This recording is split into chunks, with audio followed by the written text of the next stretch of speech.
దేవుని మందిరంలో మనము దేవుణ్ణి ఆరాధించే వారంగా ఉండాలి, దేవుణ్ణి గణపరిచే వారిగా ఉండాలి, దేవుణ్ణి హెచ్చించే వారిగా ఉండాలి.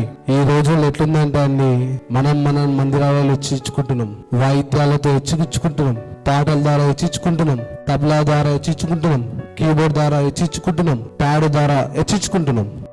మనం హెచ్చించుకుంటున్నామండి. దేవునికి ఘనత ఇస్తలేం, మనుషులు ఘనత తీసుకుంటున్నాం మనం ఈ రోజుల్లో. కానీ క్రైస్తవుడు అలా ఉండొద్దు. హల్లెలూయా.